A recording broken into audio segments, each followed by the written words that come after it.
Hello, and welcome to the Old Farm Bus Podcast. This is the back of the bus session. Hello and welcome to the Old Farm Bus, back of the bus sessions. Thank you for being here. I'm just going to dive straight in because this guest I've been waiting to speak to you for a long time, matey. He gave me one of the best nights of my whole entire life, maybe existence. I don't know what happened that night, but it was bloody marvellous.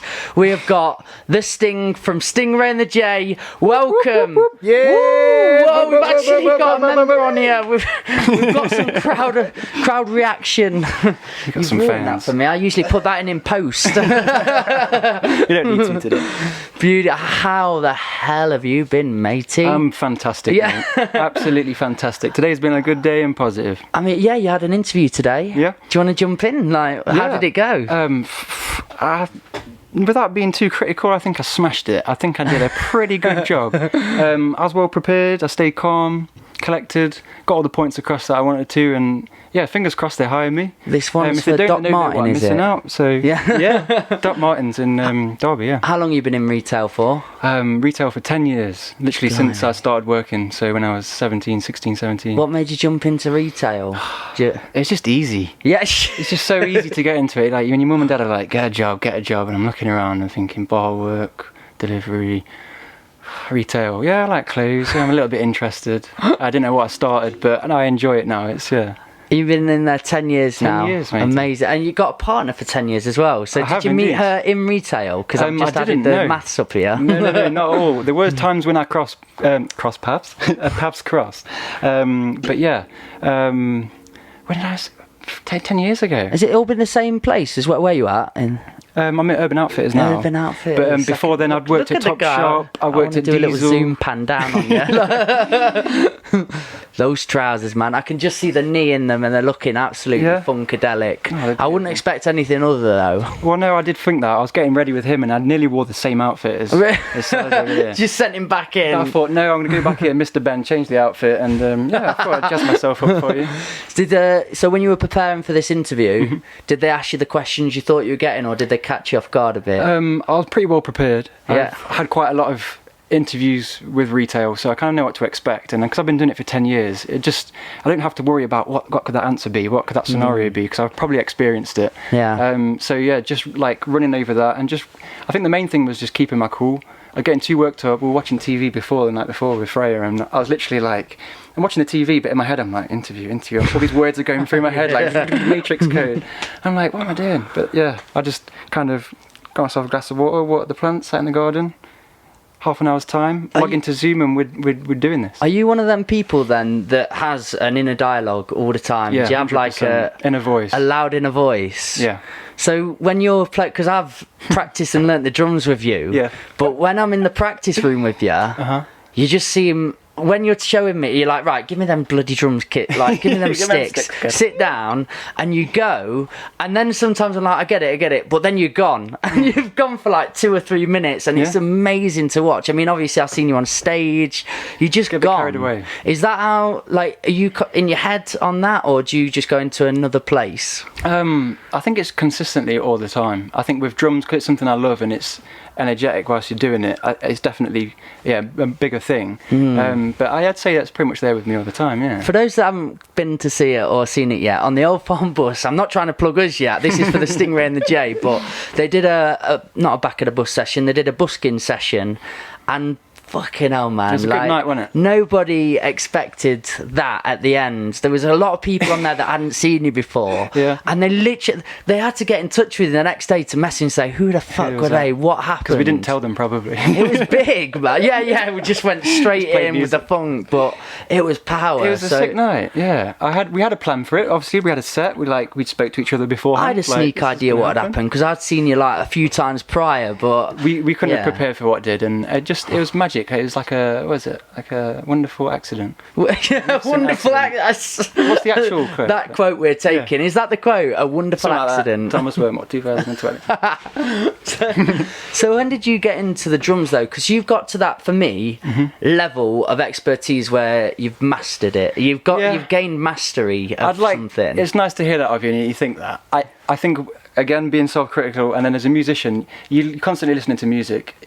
the other people that have been playing drums, Steve Gadd, Jojo Mayer, just to name a few, like they've been doing that for like 20, 30, 40 years, and the technicalities of it, you're always comparing yourself to someone of the same sort of skill, but do you think they still have that, like the top tier level? I'd say so, definitely. I think it's that drive. Like, you've not met me dad or something like that. Well, I think it's all that striving to be better, and I feel like it's a good attitude to have. Yeah, I like to know that I'm pretty good on drums. Like, I'd say I've put enough time into it, and money and effort and blood, sweat and tears, but at the same time, there's always areas for improvement. But was it a teacher or something that just guided you down that path? It started when we'd been on a family holiday. It was a street holiday. There was like 4 or 5 different families, and we're all good friends. We all had kids, and they took us down. We went to south of France.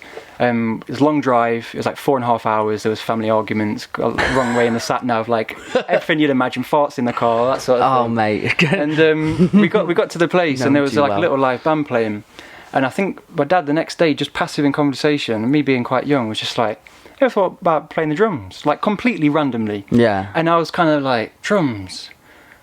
I like music. I've been brought up on rock music. Like, yeah, that sounds quite cool. And I've always been a football lad before that, so I was like, you know what, I'll give it a go. So kind of delving into it then, he'd obviously dropped the seed.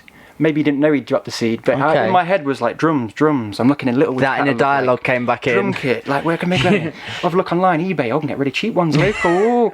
How can I convince my parents to make me do this?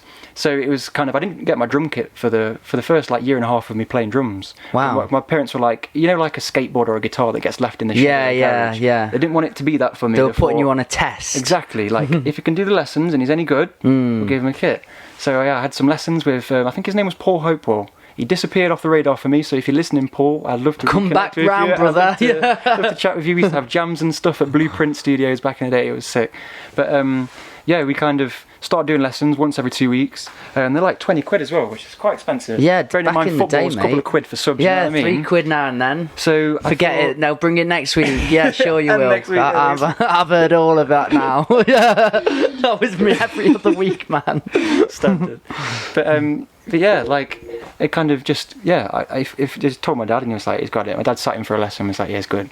Was he? Carried on doing it. Got a drum kit for Christmas, which was a bigger kit than I thought. I was looking at the little kiddie ones. Ended up getting a proper big one, and I was like, flipping out. What were the kiddie ones? So they're just a 3-piece. You get a little bass drum, a little tom, and then what is a snare. It might have some snares on it, it might not, and then just a tiny little dinky, like crappy cymbal. I know what you mean, yeah. Like as soon as you give him a smash, it goes. And that's what I thought. I've fallen off my dad because it's not that much money. I've had asked for Action Men in the past, you know what I mean, and they've been way more. So this will be something that he likes. He's a good Action Men, mate. He's like a headbanger. He'll want this, and I got a proper kit, and we set it up like in pieces because it came flat packed. And since then. What was your first? That was the first kit, and I've still got it. Oh, matey. Still got it. I mean, it's. Did you build you up to like the pearls and stuff like that? Well, that's the thing. I had this old kit, and it was Chinese, Ion. I think they make loads of electronic equipment as well. It's like budget range. There's nothing too high spec from them. Yeah. But I used to get the piss taken out of me for gigs. Like I had standard skins on, and I was whacking the hell out of them from a young age. But once I started learning the dynamics and stuff, I kind of quickly narrowed in my focus with it, so I could make a crappy drum kit sound all right. So I'd set up in the sound manual. The band before would be like, "Oh, what kit's that?" And then obviously be like, "What is that? It's not even a Pearl or a Tom or an Apex. Like God knows what that is." It's not got a name to it. And then we come on, Who's and then this kid? We'd just absolutely blow it out of the park, and then everyone would be like, Hang on a minute. That. Yeah. It's not what you're playing, you know what I mean? Mate, that's like what we were talking about earlier though. yeah, baby. But like with the clothing and stuff, like most people when you've got like elaborate or like colourful things on, they do judge a book straight away, and 100%. Then you sort of put on, you're actually quite nice or a friendly person, like, oh shit, took me back. But I love to do that with people. I go on a stage as the underdog, and it makes me work a lot harder. I remember because I teach in schools, and I went to this really posh place in the Lakes, and I was actually teaching head teachers. So I was going in with this guy, Martin Illingworth. We work for a company called Independent Thinking, and he's amazing. He's got a book out called Forget School. It's got just the other way, which I think me and you understand. Yeah, definitely. There's not just a one way of teaching in education. There's like lots of different people, and we need to teach for their abilities, because I fucking struggle so much with school, man. I hated it. But I walked into this room, and there's like proper head teachers everywhere, and I walk in with my cap on, I got my shorts on and my sandals. Like, who's this guy? Came up and he's like, we're looking for the speakers that we're desperate. They're supposed to be here by now. I'm like, yeah, I'm here, mate. He's like, what? He literally looked at me. No, the guy for the speaker. Yeah. I'm like, yeah, me, mate. And then I remember I performed and I looked back at him after and he was crying like loads. And he come up to me at the end. Actually, he announced to everybody. He went, I shit myself when these guys turned up because they just looked like daft idiots. And then he goes, but never judge a book. And he's like, give us a really big like praise for it. And it meant a lot actually. But definitely, it's good to be that underdog sometimes. Yeah. So how many bands had you been in then? So literally, I mean, a little bedroom jammer that we had was me and a couple of friends from school, Blaine and Kurt. We used to play like Wolfmother, AC/DC, Jimi Hendrix, stuff like that, and it was just bedroom jams. We never really took it fully seriously. But then I had a mate from school, Sellers, and he'd always been in bands, and I'd seen he was in this band, and they'd been doing a couple of gigs and a couple of battle of the bands and stuff like that. Oh, nice. So I was like, oh, and then the style of music, I was like, I'm listening to sort of indie music at the time. I've not kind of really delved into my urban like hip hop and stuff, so I was listening to Foals and Maccabees and everything. And I was like, yeah, we can do this. So they invited me around for a practice one night, and we went into the living room, set up my kit, and they just played me their songs, and I just interpreted it, listened to it for a little bit. I can kind of see where the cues are going, chorus, verse, chorus, bridge. Start jamming along, and then I think they were a little bit like, okay, this guy's a bit better than our other drummer. Yes. And literally that practice, can you remember, Tom?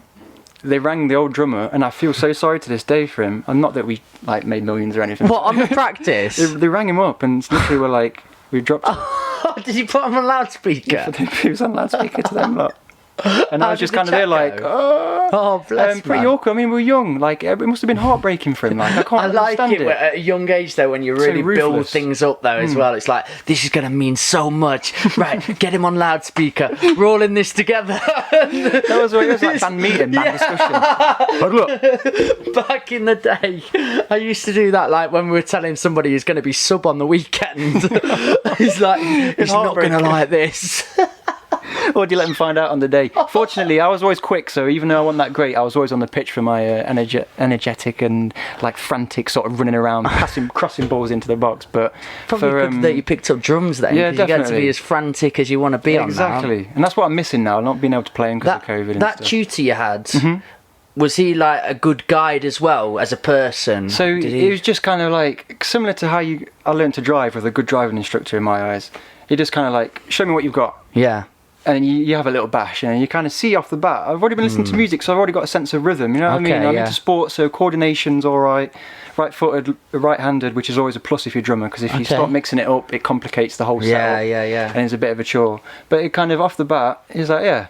And then after a few practices, it just clicked with me. He taught me like proper note music. I learned how to read music, what each thing was, semicrotchets, wavers, stuff like that, quavers, and we were just like, this kind of work. I didn't like to do homework, I didn't like to do schoolwork, but to see that and know that if I read this and I do that, I can play this drum and this fill, which then allows me to play Run to the Hills by Iron Maiden, and my dad's going to be well chuffed when he hears that. Yeah. And then just kind of like elaborating on ideas, and he basically taught me the basics, went into it, and then got to a point where he was like, I can't teach you anything else. He's like, but you can come up, they can still come, you don't have to pay, and we'll just have a jam and we'll just play. Sick. What guy? We used to have musicians come in, there was bassist, guitarist, Beanie on bass, I haven't seen him for ages.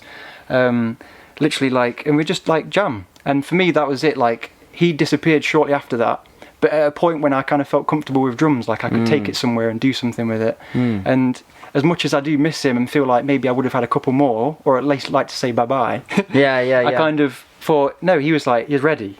He's ready for this. Planted that seed. Yeah, I'm going to disappear now, and he's going to just get on with it. Yeah. He doesn't want to take any more of my money. He might feel bad that I'm up to that level now where he's like, I can't teach you, young grasshopper. Yeah, young grasshopper. So that's how I pictured it. If it was different, Paul, again, if you're out there, mate, come and reach out to me, because he was just a nice guy. He was fortunate to have one good teacher that taught me everything I needed to know and get me where I'm at. There's some great mentors out there, isn't there? Massively. Because if somebody showed me an instrument before, they'd just be really technical with me, and it didn't work. But when I got to see them do their passion passionately, and I was like, oh, that works, and then they'd put energy into me, and they're like, you're quite good at this, and they give me appraisal. That's what got me going. Boost, definitely. That was more so. I think a lot of the time where we're failing in education or just trying to teach passions is they're not being passionate when they're doing it. Exactly. It's it like, loses it, and it has a knock-on effect. They just don't care eventually. Yeah. Missed it completely. it buzzes off, doesn't it? And that the thing for me, like at school, most teachers go in with a passion. They have something that they're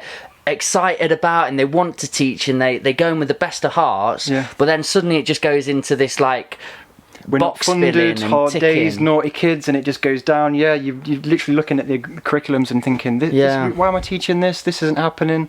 And I kind of apply that same sort of ideology to politics. In the same way, that passion, you lose it. Yeah, it just fizzles out and ends up being crap. Have you really felt your mental health deteriorating then, not being able to do the drums at the minute? I wouldn't say no. I mean, a couple of years ago, maybe I would have got a little bit annoyed about it. Yeah. I've still been able to kind of express myself. I've got my little home studio, I've got my little MIDI keyboards and just banging away, click, click, click, that's all for it. You got your MIDI on the go. What do you do it on? Do you use Logic? I've got Machine and then Ableton, the entry level of Ableton. I've been putting off getting it, I don't know why. Are you making beats at the minute then? Yeah, I've got a few. Me and Jack have been bouncing ideas for a while. Lo-fi? You could say some of it's like that. A lot of it's kind of Diller-esque, a lot of swung.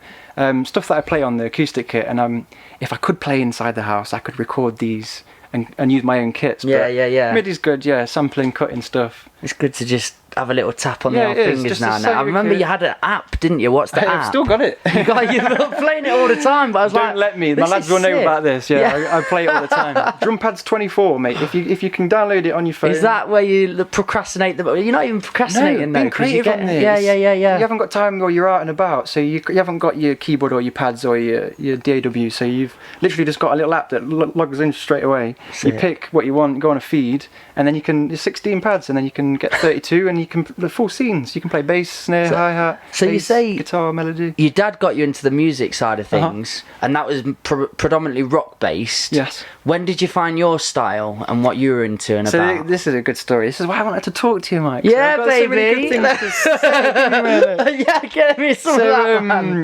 Good living on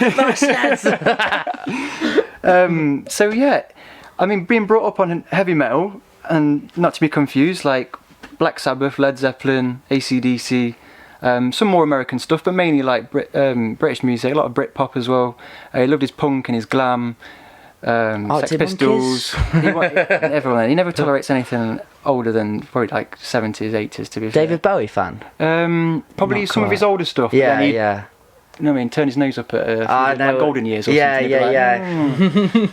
But, got a bit poncy, didn't he? Not hard enough, got a bang to this.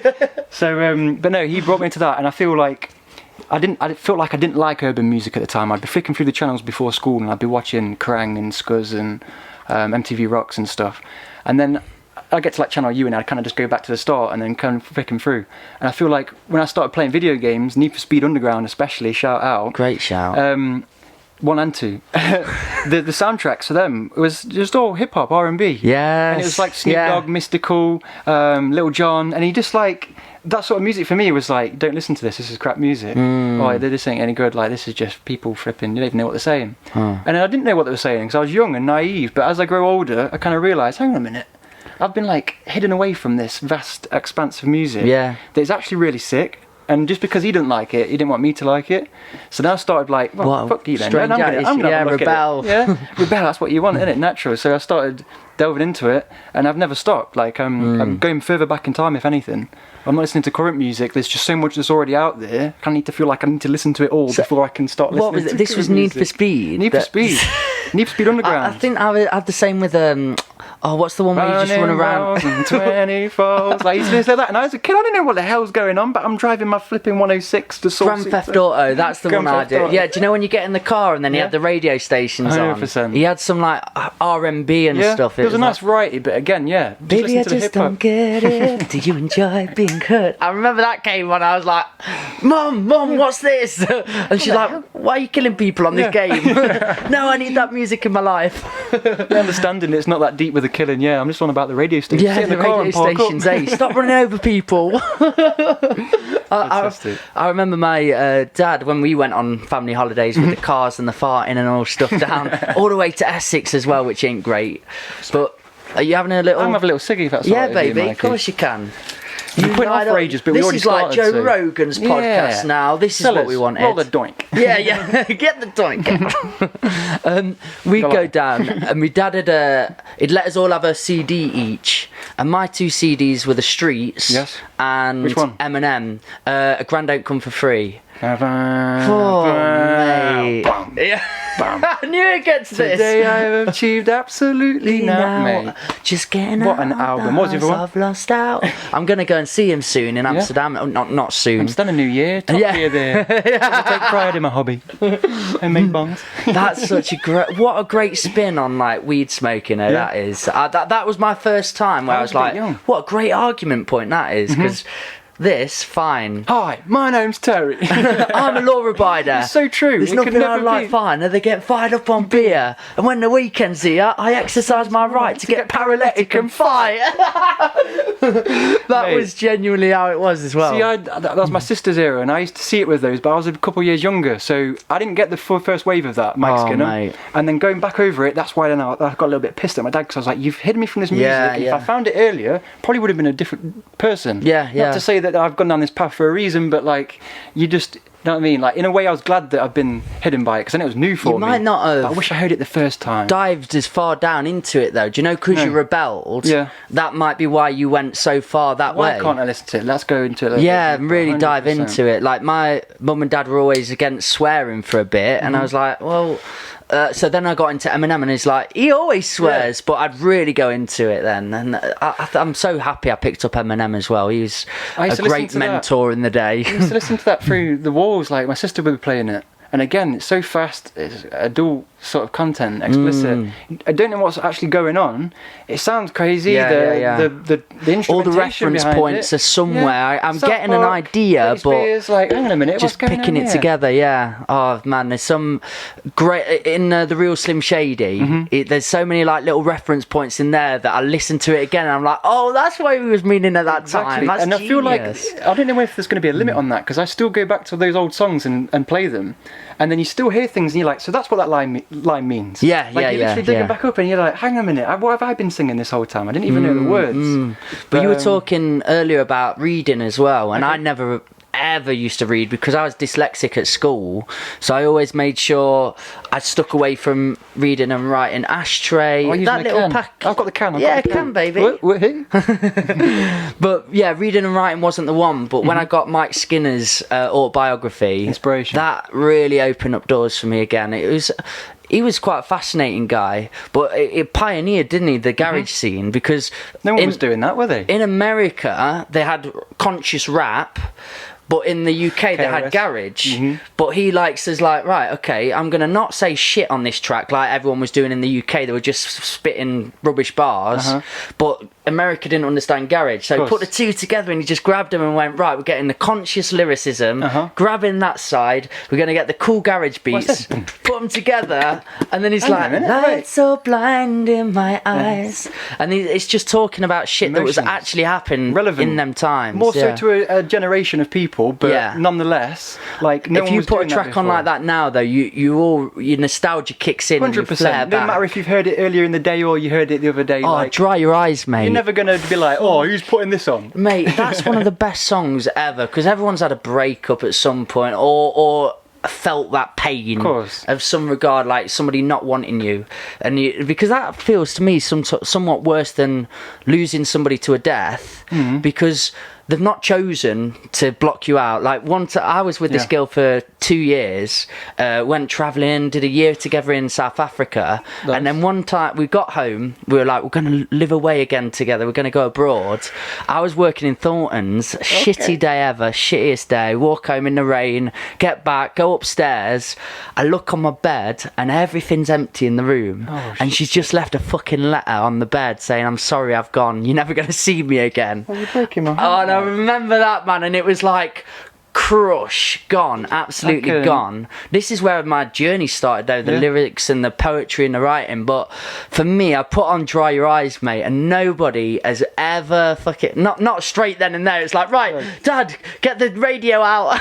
I need Mike Skinner. But I remember I was walking to the gym feeling really shitty, and that came on, and I was just like, he spoke to me in every which way in that song. It was like hitting. Amazing. That's one way to write, like 100%. Just out of pure passion, pure experience. It's relatable. It isn't on this higher scale and like prestigious houses and loads of money and stuff. It's like a guy doing his bit and then just talking about it simply, but just being very clever with what he does. And then those people can hear it, and it's that relevance to you that my favourite bit in that song is, you know, where he doubles up the swear word. He doesn't swear in it at all, but just in that moment, I'm not just gonna fucking leave it all now. And that gets, I'm like, who wants some? Exactly. And it's like, if you were gonna do that in the studio, someone would be like, whoa, you messed up there. You know what I mean? You can't say that. Twice. But for him, it was so raw in that song. That was exactly what it needed, because it's like the moment she's actually gonna go, it's like, no, I'll throw everything at this to keep it going. The whole sort of thing from start to finish, it takes you through the roller coaster of like emotions, doesn't it? That's how I like albums. Streets and so you as a musician, do you more go for the listening to the melodies of things, like for the beat of things? If I could tell you what I hear when I listen to music, it's frustrating, because obviously some people can just turn off and they don't know what they're listening to. It's on the radio. Who's this? Oh, this sounds good. You've got people who are kind of picky and choosy with what they. With me, I just, be generic and be like, I listen to all types of music, man, but I literally do like absolutely anything, and I'm so take it for super what it analytical is. with what it is, like break it down completely. I'm already listening to the drums and thinking, can I play that? What's he done there? What time signature is it in? What tempo is it at? Okay, he's doing a little bit of ghost notes here, and then I'm listening on the bass line. I'm like, okay, if it's something funky, something breaky, like melodies, just super break it down, almost to the point where I can't enjoy it. I have to listen to it multiple times to kind of get it down me, because I'm like, hang on a minute, is this worthy of being in my catalogue of music that I carry around with me?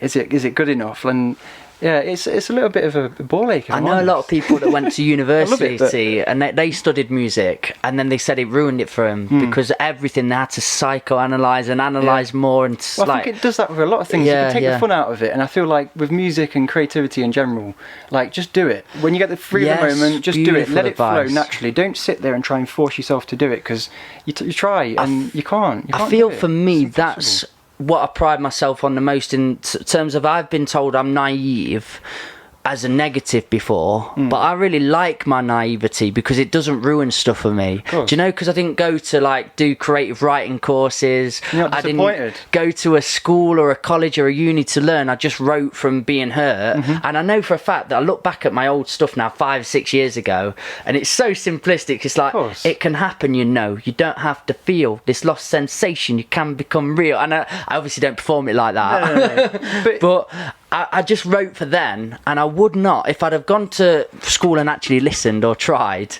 or been to uni, I would not have. Hello, me, where have I gone? I would not have dared to write like that, because I'd be like, oh, everyone's going to laugh at me, it's too simplistic. But just because I was like, no, I've got something to say, I want to say it, I need to be heard, nobody's listening, I'm going to just put something out there. My naivety got me into them positions, and then as you go on and you don't overdo it, you just keep learning on the way, but you just keep picking up techniques and stuff, and just kind of adding it to your repertoire. It was like with you guys in the studio for the first time. I've fucking never done it to music before. I was so like shell-shocked. I still can't believe it to this day. I thought you were having me on. I do appreciate that, man. Why haven't you put the poetry on top of music? And I was like, this is it, this is rapping. Oh mate, that did appreciate that. But I tell you what, at times I did feel like a deer in the headlights. I was like, oh shit. I remember there was one time I was flowing with you guys when we were out at your night, but then everyone was talking and my head had gone, and I was like, speed it up, just get it over and done with, and it shocked me loads. But from lockdown I've just been putting on beats, listening to lo-fi, getting the Spotify on and just talking over it. It's the best way. I feel like you set in a one way and you write a couple of flowing like bars out, and then you kind of, like, I've done it before. I was doing it on Woodfoot Park the other day, just going back over the bars that I'd written, but then just slowing them right down and speaking them. And I'm like, hang on a minute, I'm writing a song and I'm singing now. I wasn't trying to force it out and rap it and get all these words in and multi-syllables, and I'll mention this and I'll put a little metaphor in there. I'm thinking, hang on a minute, some of the most beautiful music I listen to is really, really simple, to the point it doesn't even have to make sense sometimes. It's how you kind of piece it together. So have you ever heard of Rap Man? Rap Man, yes. I've got introduced to him yesterday by my mate. Get that on your list, mate, because he just literally analyzes what's going on in these times, but in the most simplistic of like couplets, rhyming couplets and stuff, but all the way through I'm just like bobbing my head like back in the Will Smith days, because he's simple like rapping. He's like, I was listening to his old album today. Girls of the world ain't nothing but trouble. Where's the right of that now? People dig it. I learned like a Will Smith song in a day from listening to it all day. I was like, this is a vibe. I've never done the Fresh Prince of Bel-Air. I get through the first verse or two and then I'm just like... You start doing that. I never watched it much as a kid, but I still rate it. Massive. It's a big tune. Him and Jazzy Jeff in the day. Big DJ Jazzy Jeff. That's why I heard it. I was like, Will Smith, DJ... Awesome producer. Really? Like, tracks that you've heard and you probably didn't even know were produced by him. Like, he kind of gets put off as this, like, oh, where's Jazzy Jeff at? Daft guy who's just like Will Smith's like right hand man. He's actually a sick DJ, ingrained in hip hop society and is doing bits, like, and always has been, like his beat tapes and. What about the soul and the blues and stuff, like Bill Withers and that vibe? A lot of soul, Sharon Jones and the Dapkins, Baby Huey, Shuggy Otis, and then Al Green, like funk, soul. Oh, mate. That sort of stuff for me, like. For me to experience hip hop late and then to listen to it and be like, yeah, this is cool. I like those strings. Like Dr. Dre, for example. Like, I thought Dr. Dre was in the studio with the strings recording it. Right. I didn't realise it. Went back and I was like, oh, hang on a minute. There's another artist here involved. And then realised that that's where hip hop and R&B came from. I was like, okay, I need to dig in even more. So where did hip hop and R&B come from then? So I mean, hip hop was essentially like. Well, boom bap, you could say early doors. We studied it through college. Chose to because I just loved it. Yeah. But I mean, 1970s, the blackouts in New York, like the fact that so many people got the ability to kind of get equipment and records and mixers and stuff that they wouldn't have been able to afford, and then express themselves through the hard times they were in, ended up creating this whole sort of like subculture of street parties and big speaker sound systems. Is there a series on this on Netflix? Yeah, Hip Hop Evolution. You can watch The Get Down. The Get Down. That was it. That was sick. By Nasir Jones. Yeah, got a bit daft in like one of the later on, but it was cool. But it kind of gives you like a little bit of an insight, and I feel like it's just such a melting pot of everything, like different people from different places, different styles and ethnicities, and it kind of people brought out this. And then hard times, like going back into reading a book recently called The Devil's Music. I picked it up because I thought blues music. I love blues music. Yeah. Went back into it and it goes all into the origins and the whole backstory. And obviously with the Black Lives Movement happening recently and all the outrage with police brutality that's been continually going on. Just to read through it, and it's a really harsh read, but again, like kind of supporting what I'm saying with like blues music and how it evolved in jazz music and then funk, soul, fusion and all these things afterwards. Like hard times bred all these amazing things. It was funny for me, like with I used to love Kanye West, and then always like singing certain songs, and my dad's like, you do know that's like a song in the 50s, don't you? And I was like, what? And then he'd play it at me, I was like, motherfucker. Oh, this is Kanye West. No, it's not, my friend. I play it at work and kids still like, what's this? It's a remix. This isn't the Kanye West version. Curtis Mayfield, guys, get it in there. Superfly, like. Don't know. I used to have that as my alarm clock to get up to. Mate, can you imagine a better song to just wake up to? Curtis Mayfield. Every time. I don't like to do that with songs with alarms though, because I found like I sort of hating them, because I hate mornings so much. If I put a good song in the morning to wake me up, I'm like, you dickhead. I couldn't do that to Curtis Mayfield, but then you're a different guy, so you can wake up and be like, get up. I dance around, man. I kick off the You're warming yourself up, you know what I mean? A couple of stretches. Get on my little knickers and I'm on for the day, baby. Oh, baby. I'll tell you another one, like a song recently that I'd not listened to for years, but it had me like in tears by accident the other day. I was like, oh, I'm having a great day. It went on my playlist, and Grandma's Hands, Bill Withers. Okay. Grandma's hands clapped in church on Sunday. Just like a triplet sort of. Hands. It's more nearly a cappella. It's like with just literally clapping in it. Yeah, I've not. I need to dig in with my Bill Withers. Play the tambourine so well. Oh, buddy. But he's just singing about his grandma, and then when she died, and how like that, what effect that had on him, and how much of a powerful lady she was. Yeah. But just like the simplicity of just going a cappella for that, because he's speaking of something so raw, and just having some clapping and maybe a tambourine in. A hard time, so it's so easy for him to do it, and then it makes everyone that's been through that or knows anything about that feel like I can connect. So that's what it is, that genuine connection. Who'd you go for lyrics for? Is there anybody in particular? So this is kind of my downfall when you're talking about how I write and stuff. Like, I'm constantly listening to hip hop. There's a kind of load of go-to artists that I go to: Jurassic 5, De La Soul, Tribe Called Quest, a lot of American stuff, West Coast, East Coast, don't really matter, Bronx. Action Bronson. When I'm looking for you were freestyling when I look for like lyrical content, KRS-One. Like, I mean, De La Soul as well, to be fair, and Fife, Q-Tip, but KRS-One, I listen to it, and every album, every track, there's so many different flows, there's so many different styles he just chucks in there. And again, I rediscovered his first album that he did. There's a track on there called Hold, and it's every rhyme, every sentence is hold, or whole, or something that sounds similar. And again, like, to write something like that, it's like you're rhyming the same word over and over again, but to do it in so many different ways and phrase it in so many sentences. And when I do listen to him, I'm kind of like, I can never be on this level. I haven't gone through the hardship that these guys did. I wasn't around in the 70s. I'm a young white kid. Like, how far can I actually take it? And I feel I put myself down at that point, like, I call myself a rapper and I can spit and what, but when it comes to like lyrical content, like I'm not on that level, and it makes me want to quit. It inspires me, but at the same time, it's like I'll never be on that level. Everything but that. It should do everything but that. Yeah. But I feel like it makes you want to quit, and then it gives you that extra pump to be like. Have you got a line at all in general, or like a favourite line of of anyone where you're like, that one got me? You're testing me now. I am. Brain's going. Just to like bring that straight out of all the lyricism there has ever been you've listened to. You must listen to music all day, every day too. I can't. It's gonna come. I'll write it down. If you didn't say, I probably would have come up with something. Yeah. But now I'm just like, backpedaling. I'll talk the talk. Can I walk the walk? Have you heard of a guy called Idea? No. But it's spelled like I, like EYE, and then Dia. He died when he was like 25, I think, in a car crash. But he was one of the most conscious like rappers of the day in America. Who's the other guy? I got a line. It just came back to me. Did it? Bang that in, man. Mac Miller. Sorry, I've been bumping this. Friends. Okay. Snowflakes keep falling on my expired debit card. Don't know why I'm still up. I've got to be up at 10 tomorrow. Missiles in my repertoire. I'd say I'm pretty regular. Don't even drive. Don't know why I got an extra car.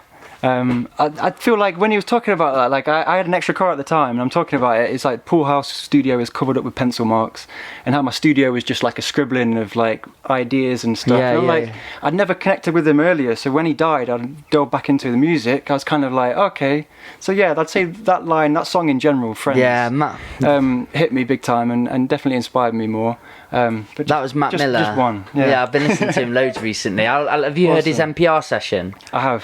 NPR tiny desks. It's one of the greatest. Just captures you can really show with like how you perform live. You've all got recordings and you spent loads of time producing, but to see them like with actual musicians, and then there in the face, there's no lights, no big stage or like 5-10 meter distance. Well, it's like in that session, like he couldn't quite communicate with the audience, could he? And you could feel that uncomfortability in him. Hear it in his voice as well. It's like, but then when he's performing, you can feel him gone again, and it's like, that to me got me quite emotional just watching that performance, because you could feel he was on the precipice of something. Yeah, and I feel like he went through that for a while. Like, you go with a lot of old late greats and you hear him talking about drugs and abuse and depression and stuff, and people just sit back and like, I'm buying your album, I'm coming to your shows and buying your merch. But then you listen to the message and it's like, is he just saying it because it's rhyming and it's what people want to hear? Is he trying to appeal to that audience, or is he going through these things himself?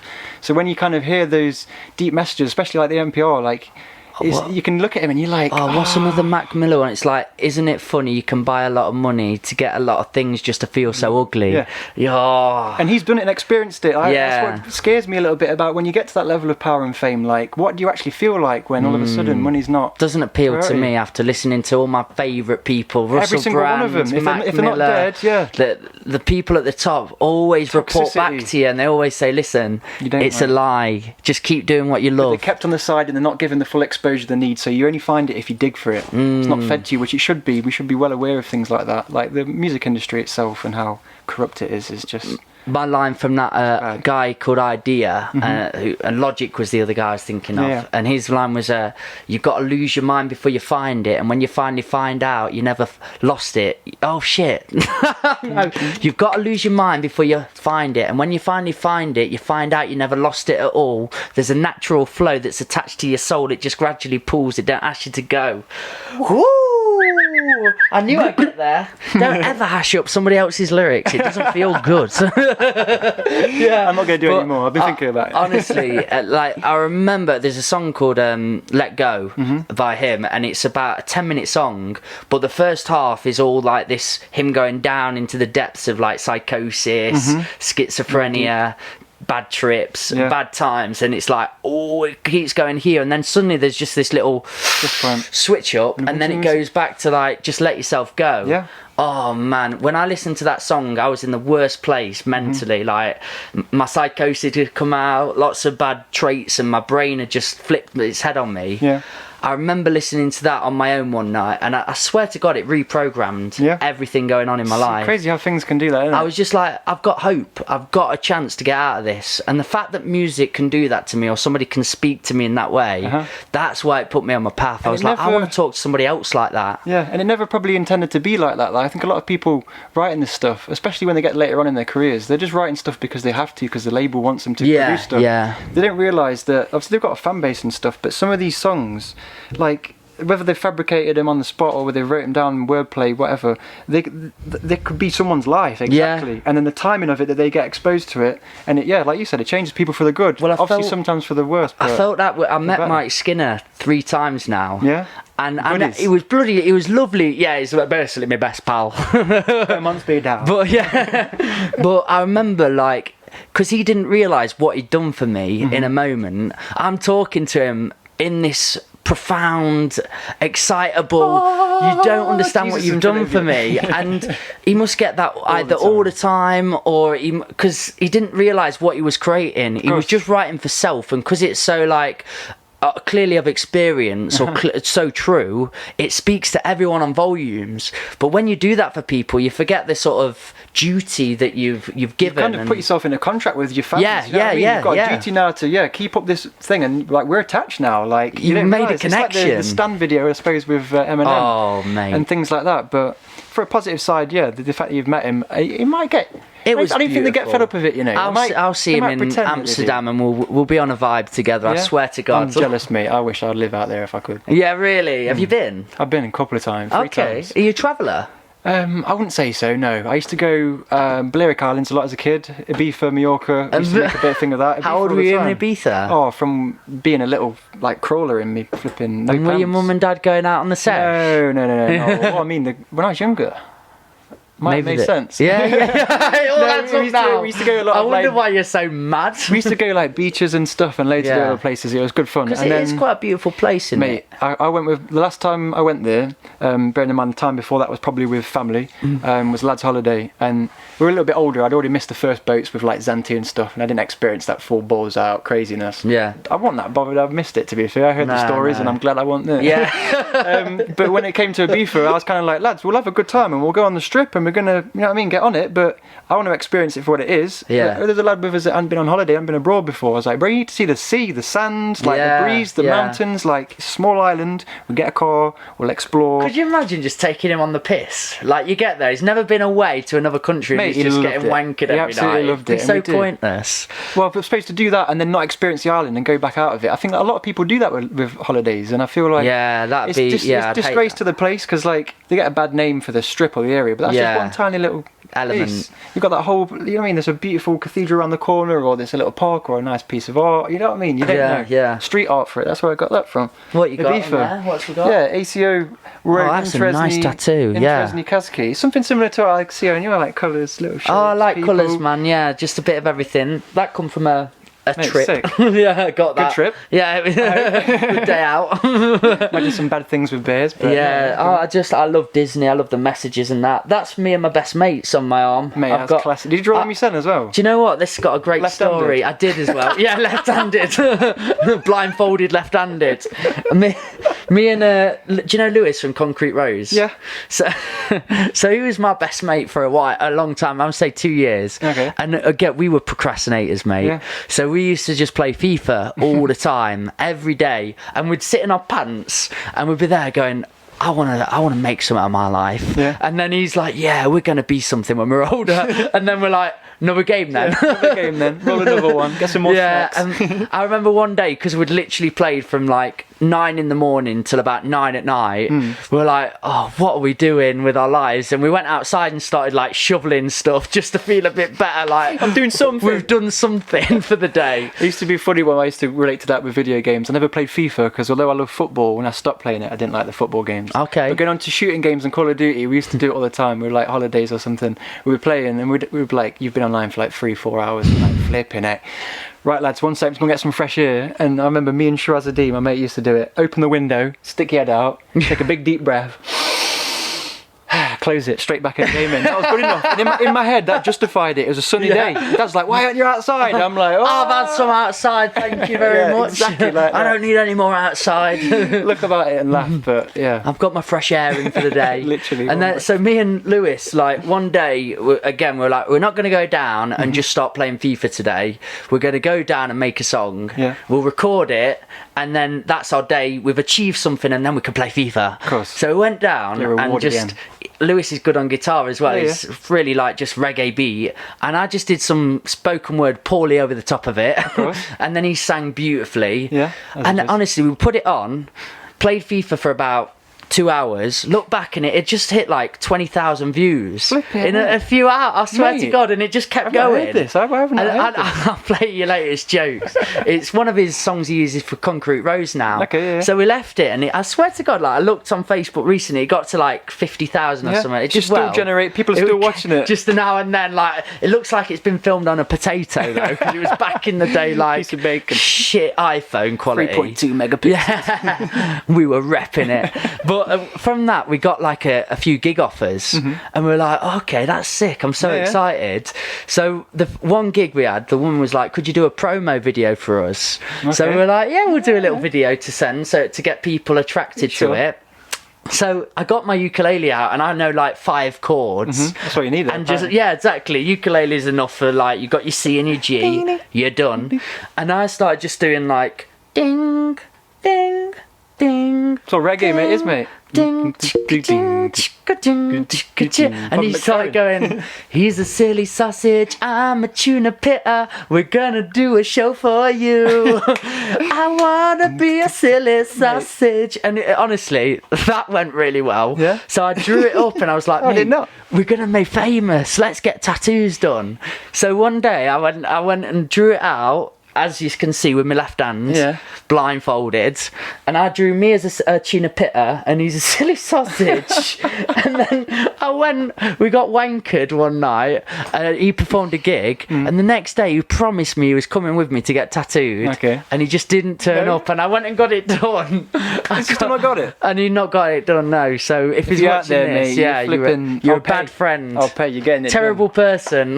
That's hilarious. That's why you have tattoos though, isn't it? Just little memories, little silly things. It was jokes, man. Yeah, I like everything when it's got a bit of meaning towards it. When you just say, why you got that tattoo, mate? And they're like, look colourful. Yeah, look like it, mate. Just like it. But then, I mean, to a certain extent, you do you, but I just prefer stories. I mean, everyone can do whatever they want to their body and preference, but when they give me a story behind it, I'm in.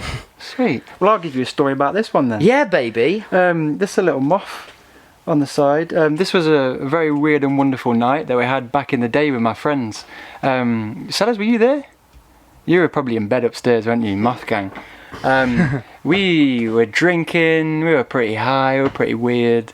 We ended up staying up all night. We switched the lights off the house, like the fuse lights, so it was just pitch black. And we crawl upstairs and kind of go into the room, and everyone else was trying to, at the end of the night, everyone's wide, everyone's tired, everyone just wants to go sleep. We're all downstairs like, oh, we ain't sleeping tonight. So we're all just flipping, having a wonderful time, and we're just getting, just creepy. We called ourselves Moth Gang because we'd creep around the house and we'd be like making little clickering noises, and we'd just be kind of like in the room and then touching people without them noticing, and it just freaked them out. Right. But it was just like, as we a whole, want stuff. Mate. Yeah.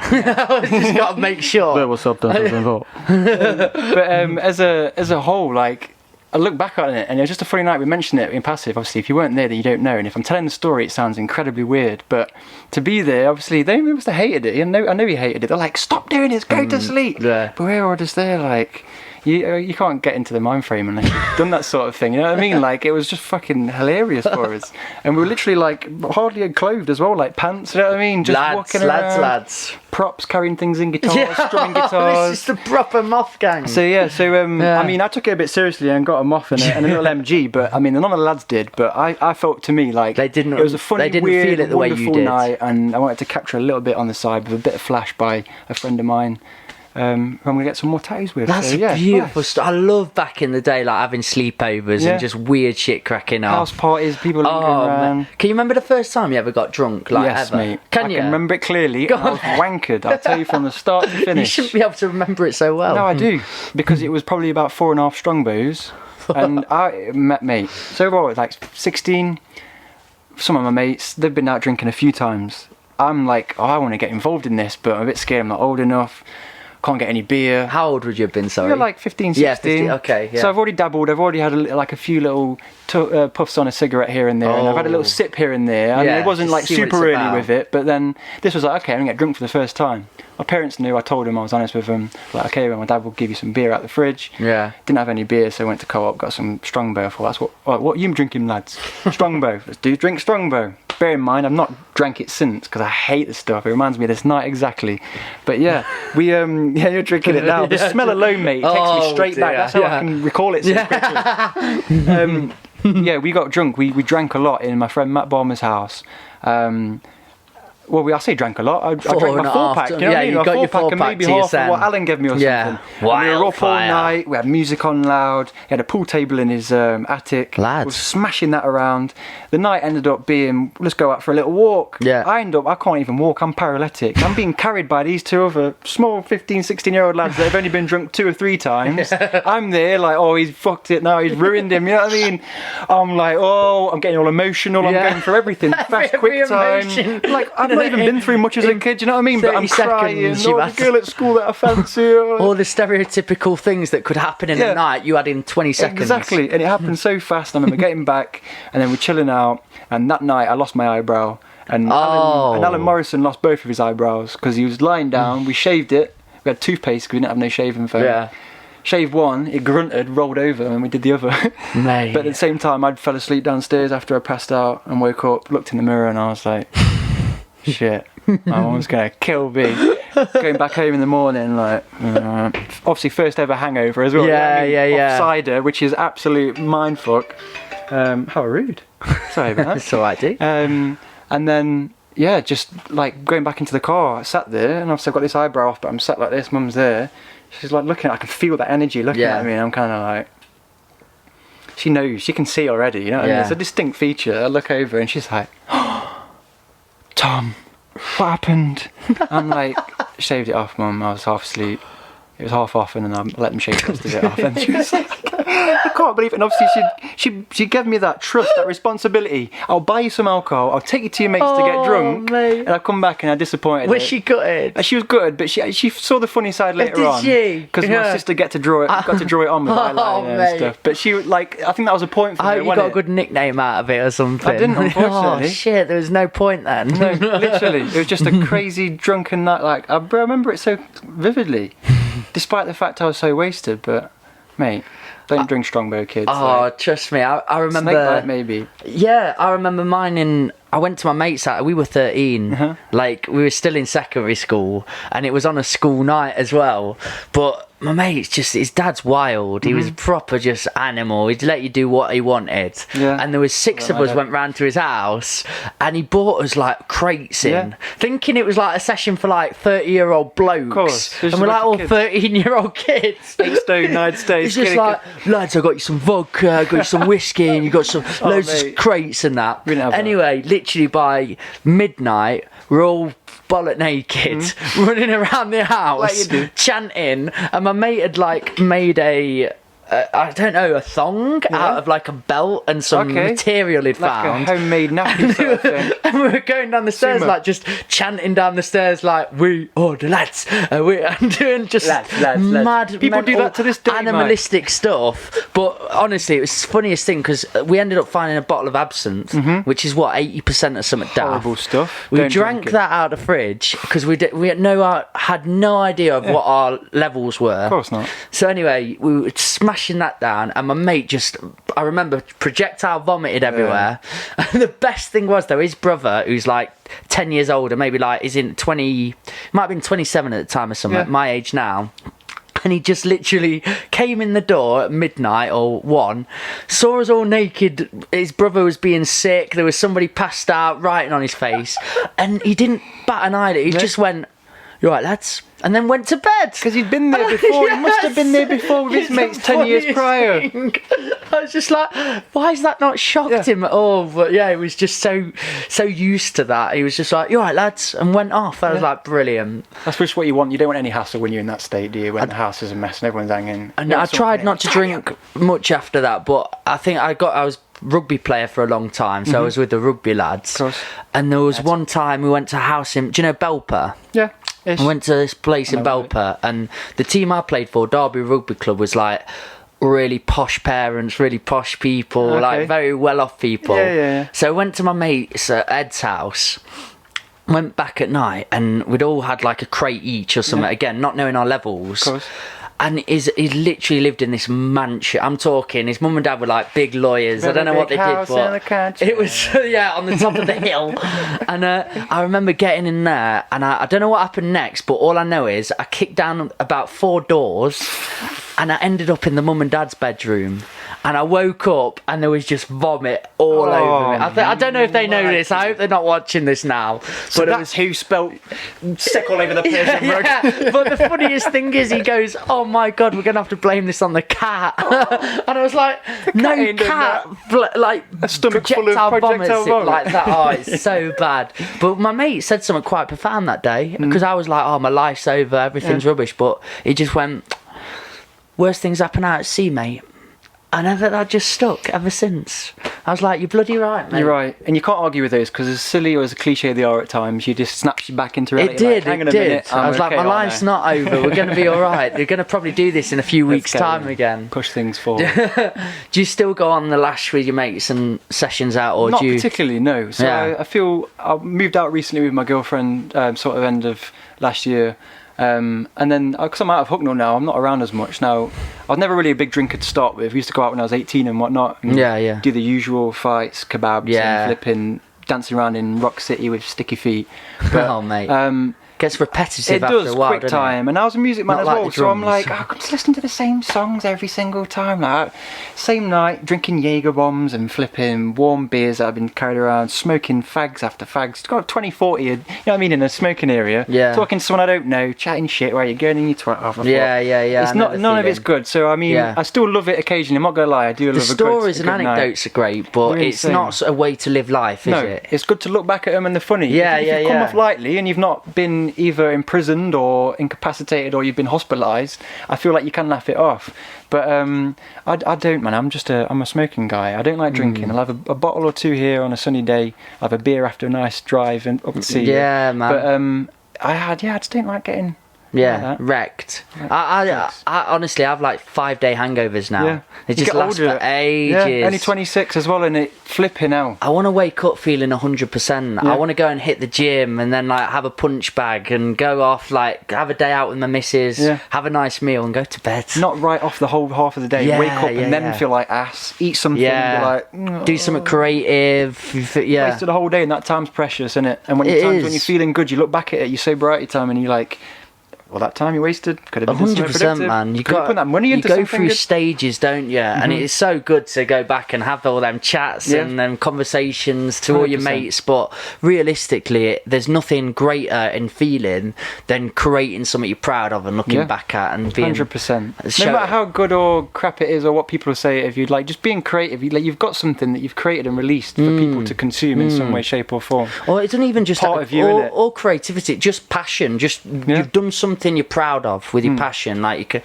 my dad was a big footballer. He played for like semi-pro level and stuff. But I love like going out to the pub and everyone telling me how good my dad was back in the day. You got random people coming up and like, your dad, he should have made it, you know. And you look at his trophies and it's just a nice feeling. I want to have that for my children, a bit of a story, something out of the norm that breaks the mold that they can be inspired by. Oh yeah, there was this time I was naked with all my mates at midnight to my grandchildren because they won't come up. They'll come out to me mates who are on a podcast, but they'll come out later on in life when your kids get a bit older. I feel like, because that happened with me and my dad. Like, I remember some of the stuff vaguely when younger. Then there's so many times when I just didn't know what was happening. I was too young, didn't understand it. And I'd be like, why is my dad in the garage all the time tinkering with his motorbike? Oh, it's not there. What's this weird smell in the house? I never knew for ages. Got older, and then a few older friends were like, your dad smells weird. I'm gassing you up, Dad. But it's like, and then I was like, okay, and then I go back and I'm like, so when he used to watch me do wheelies on my bike, I used to think he'd be like, come on, mate, do some wheelies. He's just, he's looking at me. He wants me to fall off so he can laugh at me. I'm entertainment for him. I'm a bit of a stimulus. Now I see it from his perspective. And again, with a lot of things that he used to make me do, you can kind of trick you when you're at a certain age. You can kind of, like reverse psychology and stuff. Like, I'll time you, see how long it takes you to get my book from the top, from the bedroom. And I'm like, it's a race. Oh, that's a genius. Whereas if you just go and get the book, you're like, no, why should I? I'm not doing it. You see that at schools, you know, when you want the worst kid to be in net. But you're so good in net. Like, honestly, when you go in net, no goals go in, honestly. And I'm the keeper. We don't need a bit of that. Don't we need a hype man for ourselves? Everyone needs a hype man. So I want to just get into like what's next in music realm for you. I mean, we don't know what's next because Boris don't know what's next, so we don't know. Boris don't know what flipping day it is. Boom! Down with the buzz, man. I don't know, man. I tell you what, that's an impossible position. I think I don't believe in it. I don't believe in the position. One person. On a whole, I think it made sense. I've said this before, but I think it made sense when we had kingdoms and we needed a king to rule. When knights were old. Because what would we have? We had like, we're in the hundreds of thousands in here, but now we're in the millions of people on this piece of rock. It doesn't make sense now. It needs to be broken down. Of course it does. Into How can you have little areas? One person with so much power and responsibility of such an area, and they have no idea how these people, not even just certain types of people, like various different subcultures and religions, like they don't know how they live. They can't relate to them. So how the hell can they manage and govern? And like, doesn't make sense at all. We just need more localized community. What do you like? I want like our community to go to the council and we actually have like debate or we have conversation, get things done, and we get stuff done in our area because it makes sense for our area with our local people. Of course. And not just like a deprived area like Ripley, which is quite a deprived area, to have a set of rules that make sense for like what's in Chelsea. Like we don't correlate. It doesn't make sense in any way, shape, or form. But when it comes to Bozza and Corona, I'm not sure, but all I'm planning is like keeping the creative train flowing. So we've got to. If there's going to be another lockdown coming, which it just feels like, I've been keeping up to date. I didn't pay much attention when it was happening, but now I've been back at work and I'm looking at it. I'm keeping an eye on the figures, and I'm like, the cases are rising. These things are changing around the country, and I'm like, I knew this was going to happen when I was thinking about it the first time, and when they've kind of introduced everyone back to start going and socialising, I was like, we got told we weren't going to get a cure for like the next year. Like, how could we be so naive? Let's keep the economy going. Let's keep the money going. Get the money pumping. Let's get the kids going back out. Let's get all the youth, and then blame it all on the youth because it's just them. And I feel like it's flipping absolute shambles, mate.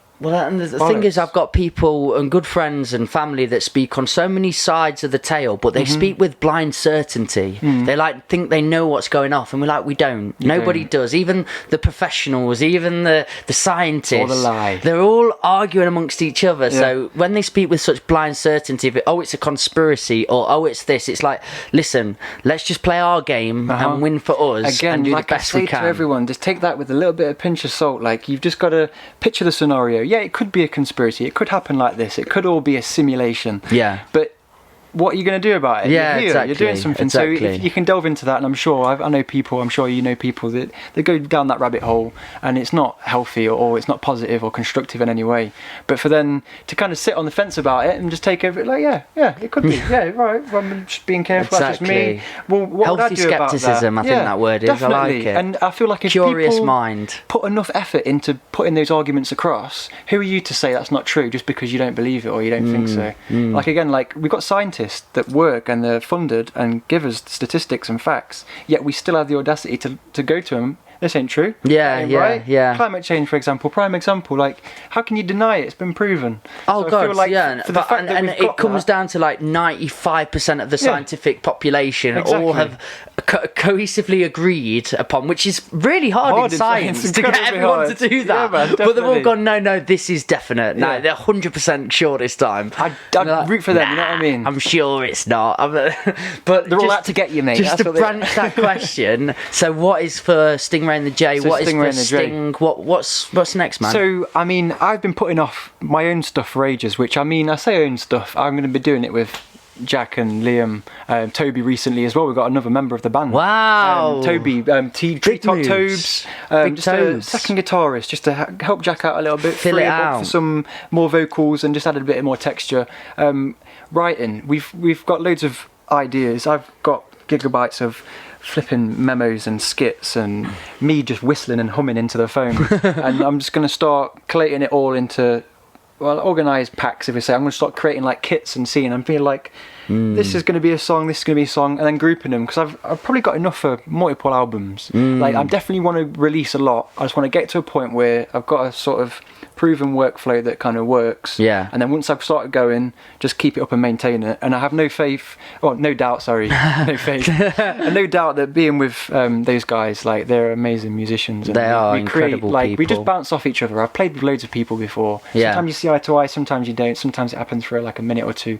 But like, when you just lose track of time and you're playing and jamming, you're like, hang on a minute, stop, let's go back, record this now. I feel so honoured to have been in them like jam sessions. Yeah, those like early doors. Oh mate, honestly honoured to be in there, because the practice sessions for me, filming around, just feeling the vibe, listening. It's nice to have someone in there. It is powerful, like, man. What you guys create is a powerful force. That's beautiful. Yeah. You're gonna always keep it up, aren't you? I'm gonna do my very best. I try to balance it, and I admit I procrastinate. We said that, and I don't probably give things as much time and effort as I should do. Yeah, I get But you. I know that I've definitely got something. I don't think that my time's run out. I don't think it's ever too late. A few things kind of align in the near future for me, and I can continue to keep pushing it and creating them. And when Jack gets that baby growing up, little Arlo, and just collaboration with people, like the people on the bus at the night, like Motormouth, Shruzik, Sean D, local healers. Like, honestly, like, they're all amazing guys. We've got that track still as well. I tell you now, it's in stems. Like, we're struggling to mix it. I want you guys back, because I'm hopefully getting a. Do you know Dr. Syntax and Pete Cannon? Mate, go back, watch him, and then I want you guys on the same bill, because I just want them to see it. They're wicked. Have you heard of the Mouse Outfit?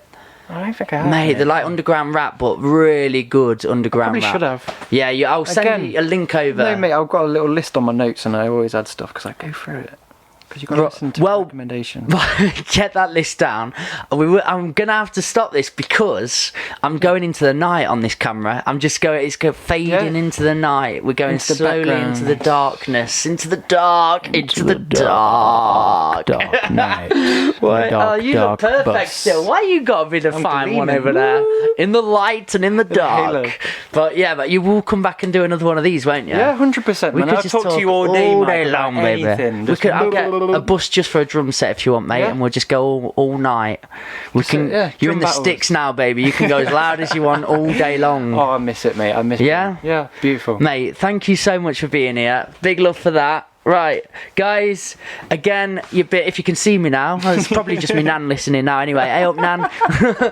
Thank you very much for being a part of the Old Farm Bus, back of the bus sessions, Stingray and the Day, Stingray and the Day, Stingray and the J, you know where to find them. They're on all that shit you like to listen to. YouTube, you are on YouTube, aren't you? Yeah, we've got yours. Yeah, you've been on this session. You're on Facebook, Instagram, all the lot. Guys, keep positive. Big love, be nice to one another. Peace now.